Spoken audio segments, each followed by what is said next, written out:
Hello, thank you for tuning in to this telecast. This is the Diaspora Panel, the voice of the diaspora. I have with Mr. Ola Lawal, based in Canada. Mr. Lawal, you're welcome to today's deliberation. Thank you for having me. I do also have Mr. Olaitunde Digba, who's based in United States of America. Mr. Olaitunde Digba, you are also welcome. It's my pleasure. I'm here back at home. Glad you are there. Thank you. And also, my name is Dejola. I'm based in Ireland. I welcome you all. If this is your first time of tuning into this telecast, it's a free channel, and I will advise that you click on that subscription button. It is free of charge. It means that anytime we do any video, you'll be one of the first people to know about it. If you have any complaints or you have any advice for us or have any news information, please send your email to info@diasporapanel.com.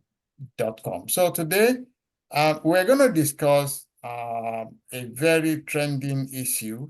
Actually, we're going to discuss two issues. We're going to discuss the kidnapping epidemic, which is in Nigeria right now, and the forex issue, which is causing a lot of rumpus in many different quarters. So we're going to start with the kidnapping issue. So we notice that since the humanitarian crisis came up, when the Minister for Humanitarian Crisis was suspended, the EFCC came in to start to find out what happened in that ministry, and this has spread to so many other ministries. We found out that shortly after that, there's a sharp increase in kidnapping, in banditry, in all this kind of militancy all over the place. So, and there's been a lot of talks in different places that corruption always fight back. So, are we seeing some corrupt people in Nigeria fighting back and using this kidnapping and this banditry as excuse to push all their, all their, people, all their militants out to fight the government? Or is this a coincidence? Shubha, let me start with you, since you are the first person in the studio. Do you think there's a link between fighting of corruption and the spike in kidnapping and banditry in the country? Thank you very much for having me. Personally, I haven't seen any evidence of that link, so to speak. I think, corruption fighting back is something that can happen in different ways. But what I think is really playing out is just a lot of, kidnapping, insecurity, corrupt government practices, or corrupt practices by people in government, all spilling out into the public domain. These are things, that we probably, will seldom hear about mostly. But I think it's gotten to a tipping point where Nigerians are just sick and tired of, bad governance. There aren't that many jobs, for people, and people are just trying to survive. The exchange rate is at an abysmal rate right now, and there is hardship for, across the country from, north to south. So what I believe is playing out is just the unfortunate consequences of the choices that Nigerians and elected officials have made, over the last, decades. There always will be a day of reckoning. Unfortunately, I think that day is now. Thank you very much. Lighter, what do you think is responsible for the sudden hike in kidnapping, especially in the Southwest, which is, we think is the most peaceful geopolitical region? But we saw what happened. 2 kings were killed in Ekiti State. Some school children were also kidnapped in Ekiti. So we saw what happened in the Ibadan too, where there was, something like a bomb that exploded. What's responsible for this sudden spike? They are the result of the a long time of anger and frustration, right, that pervaded the whole land. It's a result, the aftermath effect of the hunger, starvation, lack in our midst, in our society, and the insensibility of the government in power, right, to making sure that the people are well taken care of, right. If people are taken care of, people have, people have where to go. People can avoid a square meal, 2 square meals a day. All these things will be reduced, right? It's just people have been pushed to the wall from what is going on in Nigeria. A lot of people, they don't have means and they don't have any hope, right? Every day, they resulted into self-help, right? So as a result of that, it aggravates the already existed hunger and starvation and lack of jobs. A lot of people, our government is not doing well in the area of carrying people when you are introducing a better program for people. The program is meant for the people. You carry people along. I've been saying this. The information department, the Minister of Information is not doing well at all. I remember when Babangida was there in 1986, they wanted to take foreign loan, that they introduced staff. They went ahead. They from one local government to another, for all training, all loose and training of Nigeria. Everybody, they were participated, right? Before he made, on record program, but he's still making sure that everybody they were involved, right? In the affairs that concern them, right? It's not that you just impose something on people. We have information section in local government, in the state, in the federal. What are they doing? I listened to this news, Fuji Minister Wafi, castigating Bola Tinubu again. These are the people you have to involve in making sure they do jingle. You know, people listen to all these people. Let them do jingle. So when they do jingle, they carry people along with them in the churches. So this is the reason why we are doing this. This is the reason why you carry them along. You let them see vision that all these problems we are facing is just for the time being.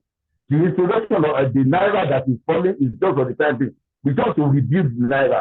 So anything we have what is it called? Statue. Statue. I forgot statue of some introduction statue. So I think in this statue, right, there is introduction stage, there is gestation stage, there is maturity, there is decline. So this is that you have to face this problem if you want to get out of this quagmire we have today. Okay. Thank you. Okay, thank you. Light, it looked like your voice is I don't know what is very crackly, and maybe your microphone. Oh, it's crackly. Okay, maybe your microphone. Yeah. So, Shupo, I saw a few videos during the week of people, all these kidnapped people being rescued, and they were mostly rescued by the vigilante groups, Amotekun. There was no sight of the Nigerian police, and it looked like the Nigerian police are seriously overwhelmed. It looked like they're seriously overwhelmed. So, and what is the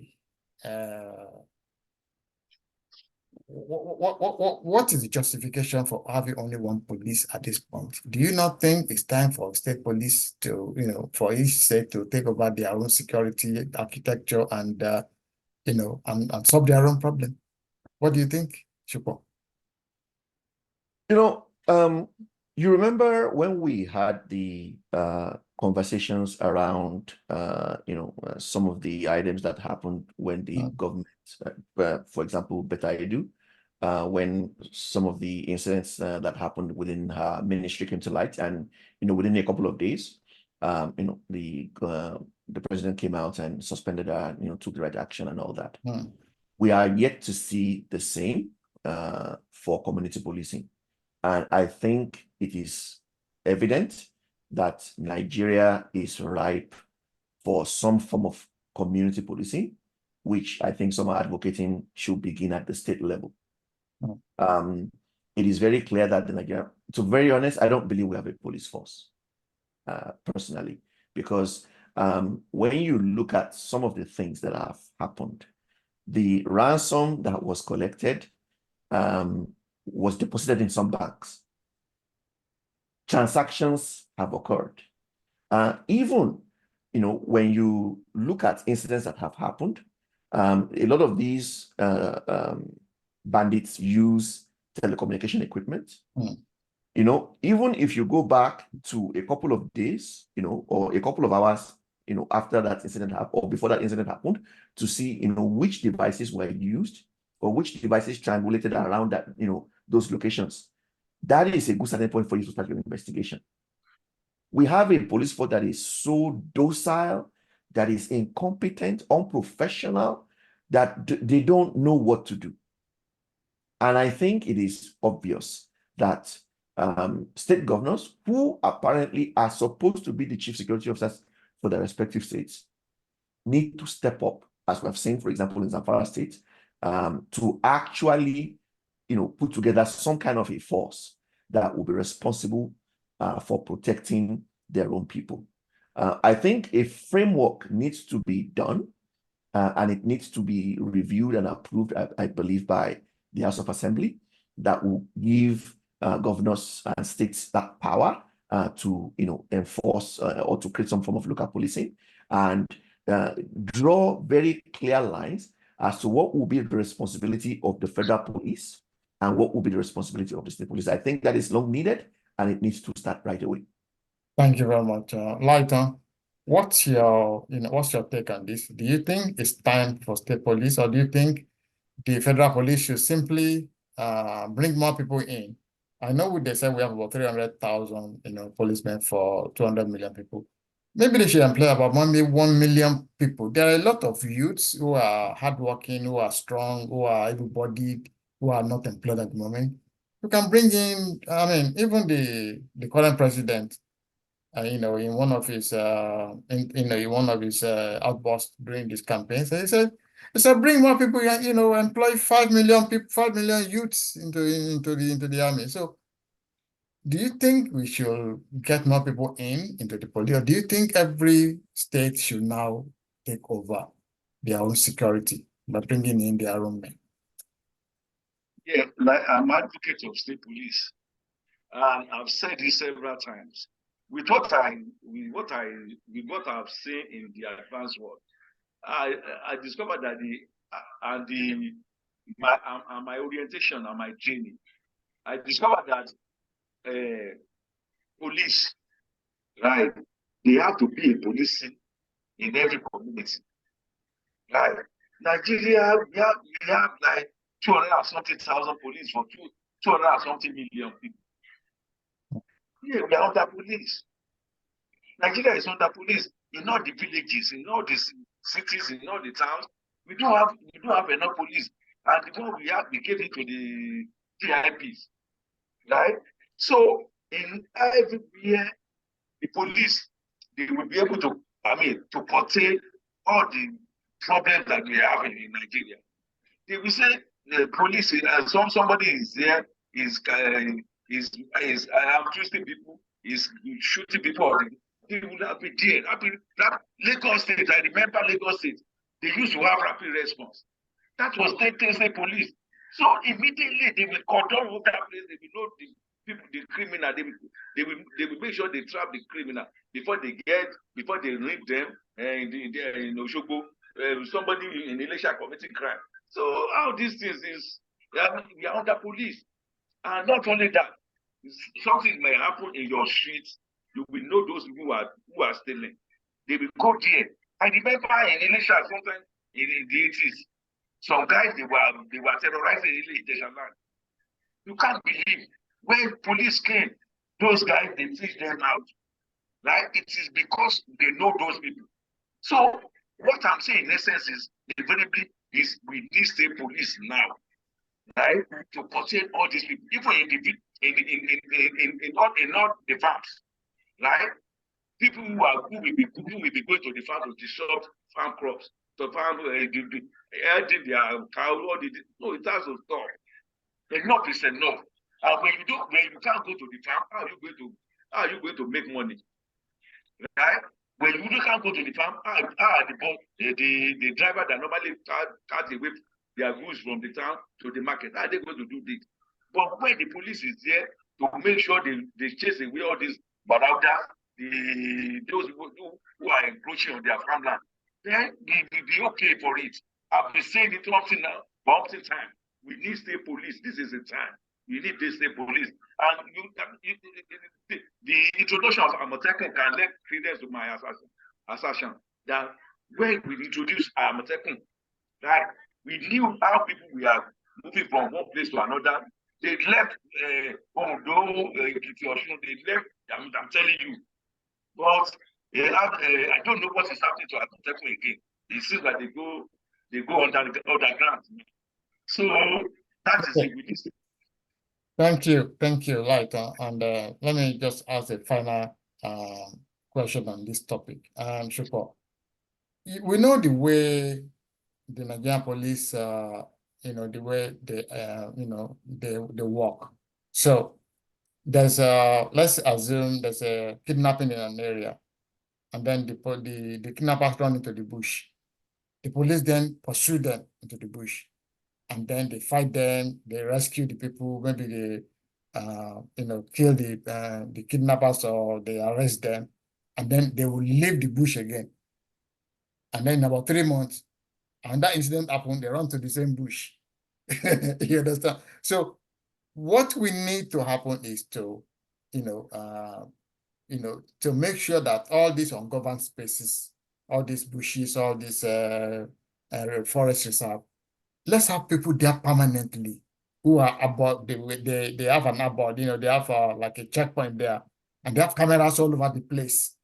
So that somebody is running into the bush, they already see you in the camera. So so it makes the work easy. It is, a policing job is not running around. It's intelligence. It's you knowing what is going on and being one step ahead of the criminal. It's not just, and there's something here, then you are running gritty. No, this is a life we are living now of, smart, we are living a smart world. So do you think that the police needs to be more organized, needs to be smarter than they are doing right now? Or should we just keep going the way we are going? Right. So I think first and foremost, we do an injustice when we call those spaces ungoverned. They are supposed to be governed.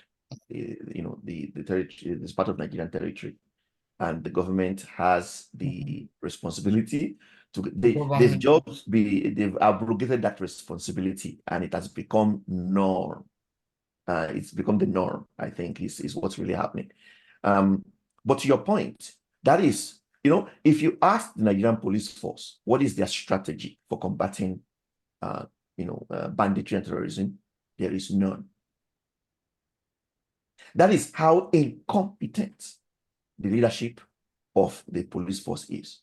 There is no strategy for how they're going to conduct surveillance. There is no strategy as how they're going to investigate, any cases of kidnapping. Either where victims or their families have been contacted or where ransom has been paid, and all of these things. What we are seeing is just simply a force that is just out of touch. These things are not difficult. As I've said in one of our earlier broadcasts, you need all the security agencies working together. So the first thing you do is you need your customs and border services to first secure the border. So meaning Nobody goes out and nobody comes in unchecked. That's the first thing. When you have your borders all protected and controlled, then you begin a massive combing of all of the forests. You begin from the north, you head towards the south. You begin from the south, you go towards the north. And at some point, there will be, a meeting of those. And as you are going, any forests where you've combed, you put infrastructure there to continue performing continuous surveillance. So if anything changes, you are aware. Where is that strategy? We are not seeing anything. The only thing that we are getting from elected officials are thoughts and prayers. And that is just not going to cut it. I will say finally that for even the state police to be effective, you need, first and foremost, competent personnel. You need to provide them equipment, and you need to give them the right level of training. With all of that, I am very, very positive, because state police likely will employ people from the local communities in which they are operating. These people will have the knowledge of their communities. They will know, what is normal, what is, strange. And people can actually be rest assured that if they tip off, the police about any unusual activity that they've seen, that they are very, very likely to take the appropriate course of action. As you said, it's all about intelligence. Giving weapons to a dumb police force is not going to get us anywhere. Thank you, Shukwa. Laita, just this is the last question on this topic. We know that governors, they collect a humongous amount of money every month for security. They call it security vote. But despite this, I think it's about maybe 500 million, something. I'm not sure, maybe it's more than that. Despite this humongous amount of money that they collect, we still don't know what they do with it. For example, I don't know why in Ekiti State. Ekiti is a very small state. It's one of the smallest states in Nigeria. Why you don't have drones? And you have a little forest somewhere between Ekiti and Osun State. It's a little forest there that these kidnappers are running into.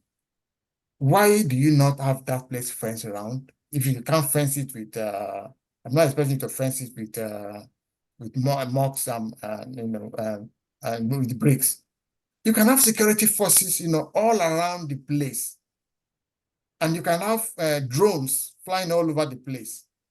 You can have, people around the place giving information. In the middle of that forest, you can have a post there with security cameras. So you have effective control. But it looks to me like our governors want to take this security vote money every month and just take it to the bank. In fact, the last time I had one of the governors, I think governor of Imo State, he was being asked a question on the TV about security, about state police. And he's saying that the reason why they don't want state police for now is because they don't have the money, to pay, policemen, if you have state police. So they don't want to spend that security vote on the state police, but they want a state police that is funded by the federal government. You understand? So, and that's not going to happen. And the federal government says, if we are going to fund the police, it's going to be Nigerian police force. So, what advice will you be giving to our governors about this humongous money they are getting every month? They're using for pepper soup. I always say this, that no society can move beyond the listening of their leaders. When our leaders, they are bereft of ideas. I want to differ a little bit from Shukwa, that Nigerian police, they are not competent. They are competent. I remember from Ghana, from Gambia, from all this, they normally come here for training. Right? the intelligence gathering was excellent. These are the police that normally they caught Anini, they caught this guy that normally kidnapped from in Lagos. So these people, the intelligence gathering was for when they have leaders. Now, the leaders, the leader will determine what will happen. Well, look at, let me cite this example now. Look at the way things are going in Nigeria. Now, compare it to the leader we had before. This guy, he knows what to do and when to do it. President Tinubu, you can't compare him to all other leaders. Right? That is why I said, a society cannot move beyond the listening of their leader.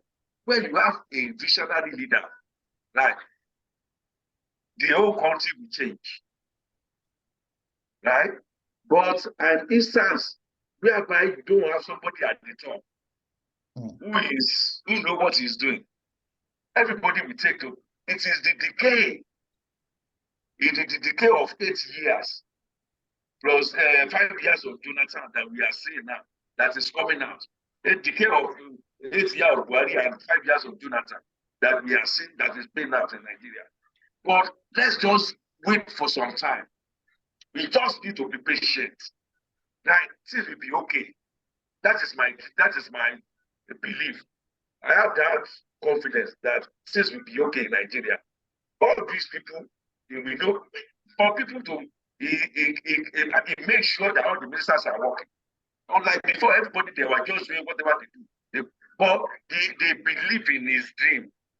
That is why they are working towards the dream he put before them. That, okay, the goal, the same goal, the same aspirations. So that is it. But with what is going on, what is playing out, I know in a matter of time, Nigeria will be okay. We don't vote for a magician, right? Okay. You have to build it. It is very easy to destroy, but very difficult to build. Okay. That is my subject. Thank you. Thank you, Lighton. Let's go to the second part of our deliberation. I want to talk about Forex. In the last few weeks, it's not been very, very good in Nigeria foreign exchange regime. The Naira has fallen to the lowest, in the last maybe few years. The Naira is now roughly about 1,400, roughly around 1,400, even in the sorry? 1,409. Yeah, something like that in the government market. Now, but one thing I have noticed is that there is a kind of dollarization of everything. If you go into the ministry, if you want, even when they want to collect bribe from you, they'll be asking you for dollars. I saw an instance where the Super Eagles players were said to be, they are going to be paid in dollars. And I was asking that, why are we paying our Super Eagles player? I'm not against giving them, quoting the money we are going to give them. We can quote it in dollars. So we want to give you $10,000. Well, we should pay the Naira equivalent to their Nigerian account. And if they don't want it in their Nigerian account, if they want to spend it in Cote d'Ivoire, where they're doing the AFCON, then we should pay them in CFA francs, which they can spend in Abidjan. I don't expect them to spend dollar in Abidjan. So, but this is the thing.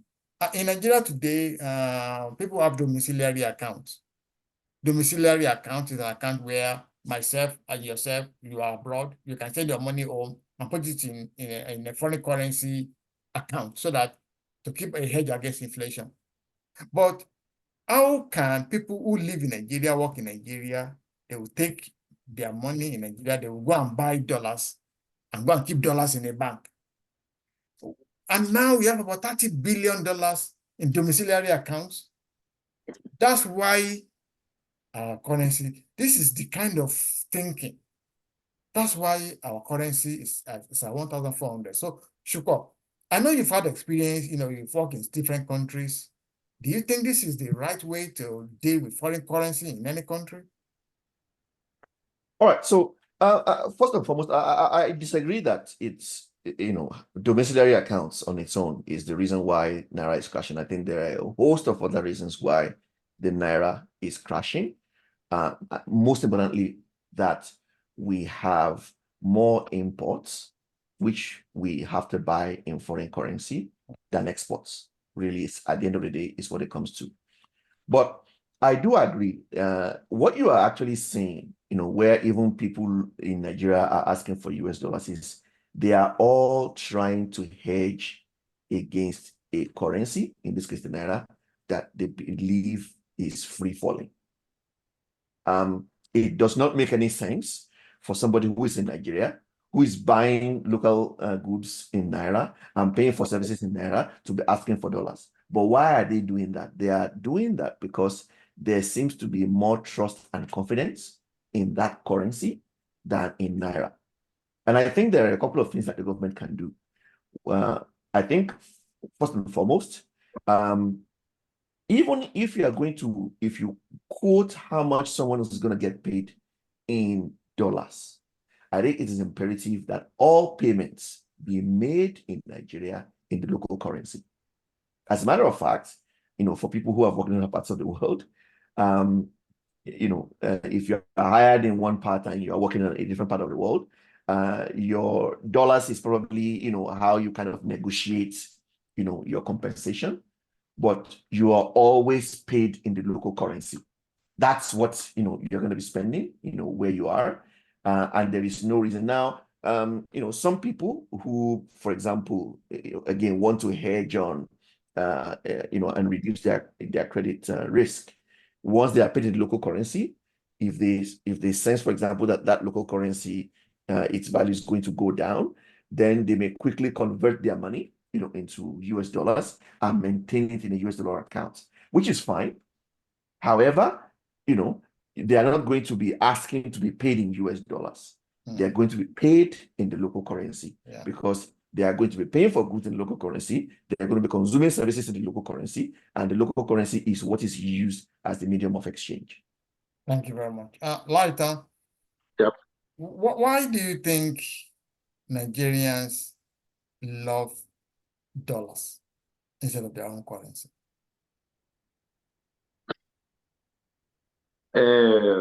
Nigeria prefer dollar than Nigerian currency, Nigerian Naira, in the sense that Nigeria, the dollar, I mean, the Naira is so voluminous. But when you change it to dollar, it's just minimal. You can keep it in your pocket. You can keep $50,000 in your pocket, right? But in Naira, you can't keep too many coins, too many notes. So, and not only that, all these people who are taking kickbacks, the kickback in all strata of Nigeria, they collect kickbacks in the ministry, in local government, in police, in custom, in university, in politics, in custom, in judiciary. Everybody they change, they prevent dollar, because when they want to get kickback, they get it in millions. So it's peculiar for them to be carrying Ghana must go, 10 Ghana must go. The billion is nothing to them again. So they prefer to be changing it in dollar. So it will be minimal. So for them to carry. And majority of them, they put it inside, they put it in their wardrobe.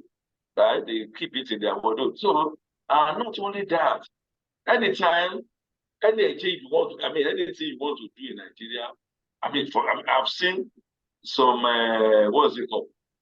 Airlines. They are charging dollar in Nigeria. So is annoying, is irritating when you see now the value of everybody decrease for dollar. Even when you go to a party, you see them spray dollar. They spray dollar and they spray $1. And it's because we dollarize Nigeria, we dollarize our currency in Nigeria. People don't value Naira again. And it's terribly bad. How many Americans have you seen keeping dollar and pounds in their account in American bank? Say domiciliary account. How many Nigerians do you see? I mean, how many Americans do you see keeping Naira in their account? Because Nigeria is the craze for dollar is too much in Nigeria. So that is why the price of dollar is going up every day. Thank you. Light, we've come to the end of today's deliberations. I'm just going to give you guys 1 minute each to advise the government. I'm going to start with you, Shupo. What advice will you be giving to government in terms of how to deal with the Naira dollar issue? What should we be doing? We know we now have about 1,400 to $1. Whereas you have about $30 billion kept in banks. They're just sitting down there, doing nothing there, while the economy is falling. So what kind of what advice will you be giving the government? Well, the only advice I have for the government is politics is over. This is now governance. Pull up, roll up your sleeves and do the hard work. The fact that, people have dollars in their domiciliary accounts, again, is not the reason why the Naira is falling. And people should not be made to give up their domiciliary accounts if, they don't need to.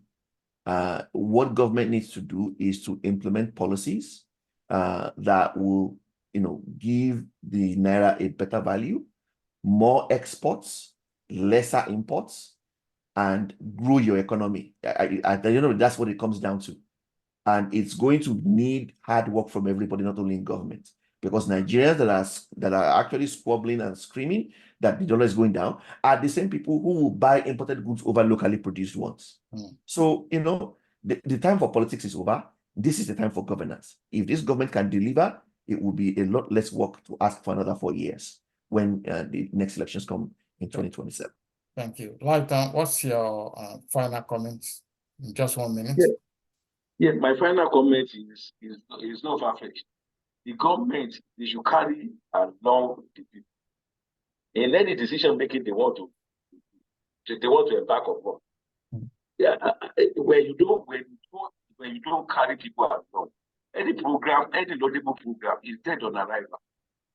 Let them be involved. Let people be involved. All these people, the musician, the church members, the Muslim member, let them sit them down. Ask them about their view. I remember when they introduced Naira now in the 70s. When they introduced Naira, they changed Naira from pound. We changed from pound to Naira. Baba Salah came out. He said, Naira can. These are the areas we need to put people into confidence in the affairs that concerns them.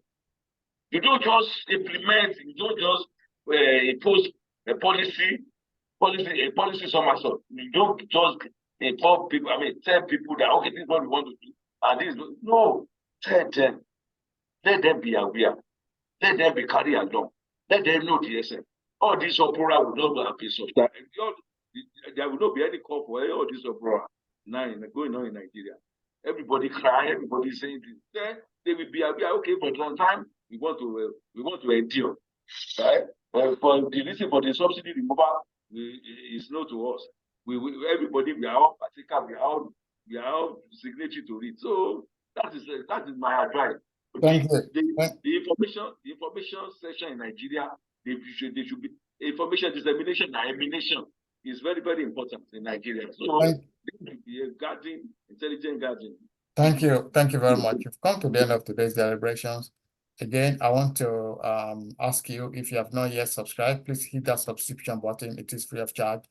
It means that when we do the next video, you'll be one of the first people to know about it. And I want to say also, if you have any advice for us or you have any news information for us, please send your email to info@diasporapanel.com. So today, I want to say thank you to Mr. Olalawal all the way from Canada. Mr. Lawal, thank you so much for coming to today's meeting. Thank you for having me. And all the way from United States of America, Mr. Olaito Adediwa. Thank you also for coming to today's meeting. It's my pleasure being here. To all our viewers, we'll see you again next Sunday. I want to give you another episode of Diaspora Panel. Until then, God bless you and goodbye.